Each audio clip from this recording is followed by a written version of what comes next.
মনে রাখবেন, গদ্দারদের কমরেডরা, গদ্দার বাবুরা, আমি নাম বলি না, বলতে আমার লজ্জা লাগে। গদ্দার যদি বলেন, গদ্দারটা তো উনি সবচেয়ে বেশি। ক্ষমতা থাকলে নাম ধরে একটা সভাতে বলুন। শিক্ষাক্ষেত্রে নিয়োগ দুর্নীতি কাণ্ডে তৃণমূলের শীর্ষ নেতৃত্বকে প্রায় চাঁচাছোলা আক্রমণ করেন বিরোধী দলনেতা। সোমবার তাঁর জেলাতে দাঁড়িয়েই একই ইস্যুতে নাম না করে শুভেন্দু অধিকারীকে নিশানা করলেন মমতা বন্দ্যোপাধ্যায়।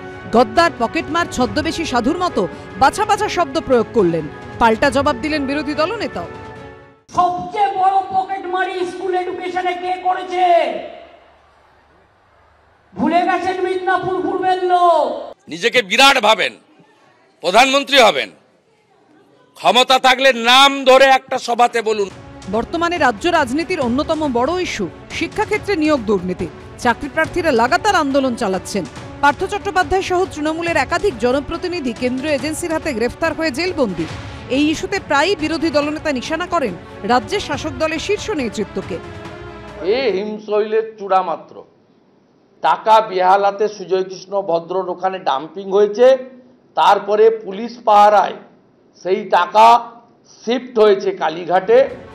এদিন অধিকারীদের জেলাতে দাঁড়িয়ে এই ইস্যুতে পাল্টা আক্রমণের পথে হাঁটেন মমতা বন্দ্যোপাধ্যায়।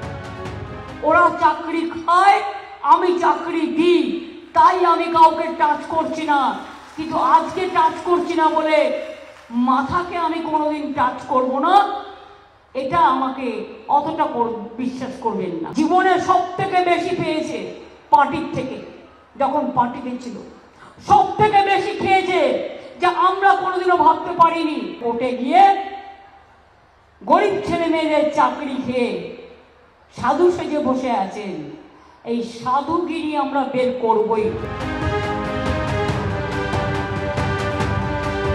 তাহলে মুখ্যমন্ত্রী স্বীকার করে নিচ্ছেন পরোক্ষভাবে চাকরি বিক্রি হয়েছে। তো যখন এরা অধিকারী পরিবারের লোকজন তার দলের মধ্যে ছিল, তখন তিনি কথা বলেননি কেন? সূত্রের খবর, এদিন সভার আগে পূর্ব মেদিনীপুরে তৃণমূল নেতাদের নিয়ে বৈঠকে পূর্ব মেদিনীপুরের 2টি লোকসভা আসনেই জয়ের টার্গেট দেন মমতা বন্দ্যোপাধ্যায়। এই মাটিতে একদিন যদি ইংরেজদের আপনারা পরাস্ত করতে পারেন, তাহলে এই নির্বাচনে গদ্দারদের পরাস্ত করে বলে দেবেন, গদ্দারদের কোনো ঠাঁই নেই, কোনো ঠাঁই নেই, কোনো ঠাঁই নেই।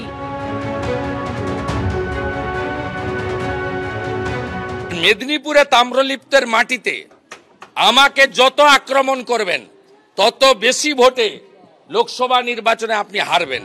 শিক্ষাক্ষেত্রে নিয়োগ দুর্নীতি নিয়ে তৃণমূল বিজেপি তরজার আবহে এদিনও চাকরি প্রার্থীরা পথে নামেন।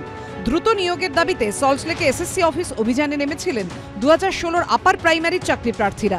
সেন্ট্রাল পার্ক মেট্রো স্টেশনে নামতেই একপ্রস্থ ধস্তাধস্তির পরে তাদের আটক করে নিয়ে যায় পুলিশ। এদিনই 2022-এর টেট উত্তীর্ণ চাকরি প্রার্থীরা দ্রুত নিয়োগের দাবিতে শিয়ালদা থেকে শ্যামবাজার পর্যন্ত মিছিল করেন। আশাবুল হোসেন, সুদীপ্ত আচার্য, ব্রতদীপ ভট্টাচার্য রিপোর্ট, এবিপি আনন্দ।